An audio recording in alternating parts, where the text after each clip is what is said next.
Bonjour et bienvenue sur la chaîne du sommelier avec ici donc la deuxième vidéo à la distillerie de BRC. Donc ici la deuxième vidéo va se concentrer sur la dégustation et la présentation des produits. Chacun a pris un petit peu son coup de cœur en fait. On peut peut-être justement commencer par vous Christophe. Vous êtes avec la poire Williams numéro 1. Il y a quand même pas mal d'alcool de poire qui existe sur le marché. Le point fort justement de celui-là, c'est les 8 kg de poire dans la bouteille. Alors écoute, c'est comme toute chose, c'est la sélection de nos producteurs, tu vois. Donc ce sont des poires ici qui viennent du 31 Haute Adige, tu vois, c'est des poires de montagne, c'est de la Williams, c'est un seul producteur. Et après, comme je te disais, on fait des fermentations froides et ça aussi c'est très important, on a des cuves thermorégulées et donc on peut vraiment sortir une expression très propre du fruit, quoi. Je trouve que par rapport à d'autres alcools qui agressent directement au nez, je ne sais pas si quelqu'un d'autre veut le sentir, c'est pas un alcool qui est très puissant au niveau du nez par rapport à l'agressivité. C'est un produit qui est vraiment très élégant, je trouve, qui est dans la finesse et qui a une gamme, c'est très équilibré, on a une gamme aromatique quand même assez impressionnante aussi, je trouve. Nos alambics donnent comme ça des distillats souples, tu vois, qui ne sont pas brûlants. Je suis d'accord avec vous, même au niveau, j'ai déjà goûté évidemment la poire, je trouve que même au niveau, le brûlant dans la gorge n'est pas non plus excessif. N'hésitez pas aussi, un petit tip, si jamais vous avez un petit peu du mal avec les alcools forts, n'hésitez pas à mettre un petit peu de salive dans votre bouche ou prendre une petite gorgée d'eau avant de prendre le verre. Ça vous donnera en fait la palette aromatique sans que ça vous brûle un petit peu le palais, la gorge. Vous aurez une autre approche et au fur et à mesure, vous aurez l'habitude un peu plus de goûter. Alors, on va peut-être passer maintenant à l'eau de Villers. Donc, je vous présente Andy. Donc, Andy qui est second au restaurant Comme Chez Soi à Bruxelles où je travaille effectivement et un bon ami. Donc, Andy, pourquoi est-ce que tu as choisi l'eau de Villers? Ah bah, je suis tombé dedans quand j'étais petit. Ma mamie avait tout le temps ça chez elle et c'est, je crois, un des premiers alcools que j'ai goûté et j'aime particulièrement l'approche du citron, de l'acidité de ce produit. Je te laisse à la dégustation de dire un petit peu ce que tu en penses aussi. Je n'ai pas assez bu. Non, vraiment, c'est très bon. L'agrume, on sent bien, c'est délicieux. C'est un indéracinable de la maison.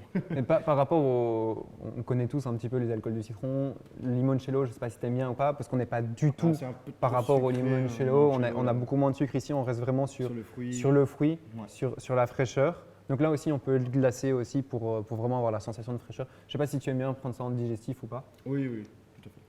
Donc voilà, je vais sentir un petit peu parce que c'est toujours quand même très agréable. Ça reste on en boit de moins en moins, mais ça reste un digestif par excellence. S'il est servi vraiment bien glacé, c'est… Voilà. Et de nouveau, je trouve que… Pardon. En plus, comme chez soi, on utilise quand même pas mal cet alcool pour les desserts. Pour les desserts, voilà. Vraiment, avec la fraise. Nadège, est-ce qu'on ne passerait pas aussi au liqueur maintenant? Eh bien, en parlant de dessert, moi, mon petit coup de cœur, c'est le noir d'ivoire, liqueur au chocolat. Ouais. Et donc, on parle de dessert. J'ai pas encore eu l'occasion, mais je verrais bien un petit tiramisu au noir d'ivoire à la place de l'amaretto. Au niveau du chocolat, comment est-ce que vous pratiquez justement l'élaboration d'une liqueur de chocolat? Voilà, eh bien écoute, donc là on travaille à partir de poudre de chocolat dégraissé, tu vois, parce que voilà, donc on a retiré le beurre de cacao. Et donc il y a une partie de beurre de poudre de cacao naturel et l'autre moitié torréfiée. Et alors on fait une macération. Donc on fait vraiment macérer cette poudre de comme si c'était un fruit. Oui, comme si c'était un fruit, voilà, de chocolat dans un alcool à haut degré. Et on le distille. Et je peux t'assurer qu'à la fin de la distillation, on a un beau cake dans l'alambic. Mais ça se mange ou… Non, non, non, attends. Je pense que c'est pas une bonne idée. Tu sais, le propre de la distillation, c'est que ça épuise justement tous les arômes. Donc, si, tu as le cake de chocolat, mais les arômes se sont retrouvés dans le distillat. Et donc, et ensuite, pour donner la couleur, on travaille avec un sucre candi, puisque c'est une liqueur. Et comme je te l'ai expliqué, c'est toujours les liqueurs, le sucre est rajouté après distillation. Et donc la couleur brune est donnée par un sucre candi, quoi. Voilà. Mais c'est un distillat de poudre de cacao qui vient, c'est des fèves qui viennent de Côte d'Ivoire. Voilà. C'est pour ça que c'est le noir d'Ivoire. C'est très intéressant. Et au niveau dégustation, qu'est-ce que tu en penses? Eh ben, on goûte bien le chocolat. Après, c'est très équilibré. Ça brûle pas non plus quand on avale. C'est très doux. C'est une liqueur. C'est même une douceur, tu vois, parce qu'on est à 17 degrés. Hein, donc, J'ai même, je sais pas, toi Andy, mais moi en tout cas, juste avoir le verre là, j'ai déjà l'odeur du chocolat. Genre, alors que le vert, elle est là. Donc ça montre déjà la puissance aromatique au niveau du nez. C'est clair, ça. Il n'y a pas photo, quoi. À garder au frigo. Oh, tu peux le mettre au frigo, oui. Gentiment, oui. Puisque, de toute façon, tu peux le servir sur glace. Sur glace. Sur glace, tu vois, voilà. Ouais. Super. C'est très intéressant aussi, on a vraiment l'impression de sentir du chocolat, on n'a presque pas l'impression de sentir un alcool en fait. Ouais. On sent pas. Un petit peu, à mon avis, il faut faire attention avec ce genre de C'est produit. traître, à mon avis. À mon avis, c'est très C'est très. très traître. Faites bien attention, toujours Avec modération. prenez la qualité et pas la quantité, s'il vous plaît. En parlant de qualité, on va parler maintenant un petit peu de Biersine. Alors, la Biersine, donc c'était l'alcool. C'est vraiment c'est le deuxième alcool que la distillerie a créé, à mon avis, en 1947-1948. Et donc, comme je te l'ai expliqué, à l'époque, le seul alcool que produisait la distillerie était une eau-de-vie de cidre. Et donc, ce que tu es en train de boire, on a refait la Biersine pour les 70 ans, comme à l'origine. Donc, c'est une macération de 9 plantes dans de l'eau-de-vie de pomme.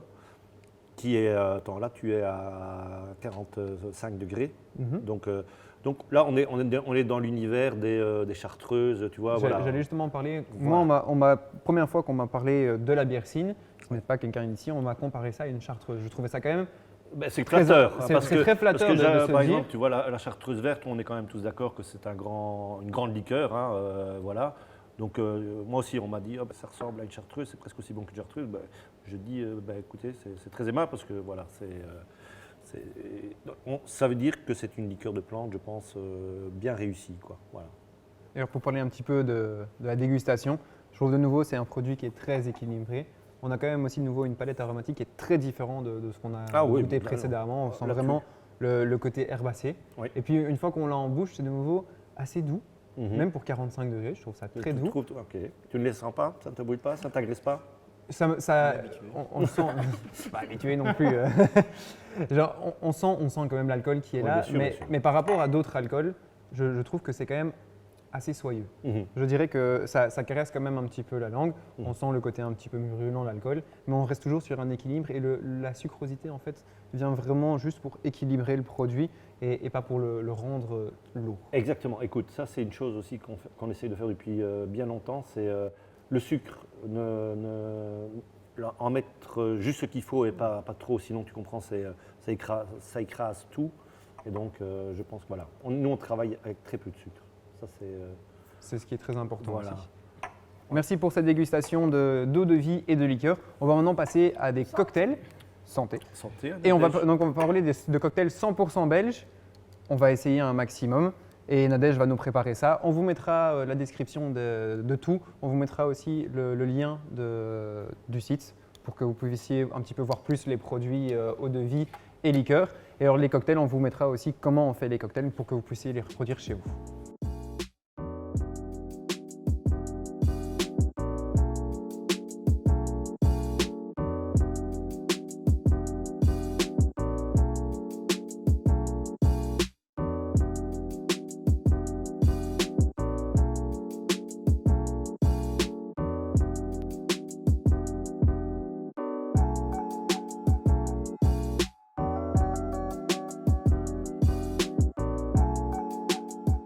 On est donc maintenant sur les cocktails avec Nadège qui va nous expliquer un petit peu le projet de cocktail.be. C'est bien ça?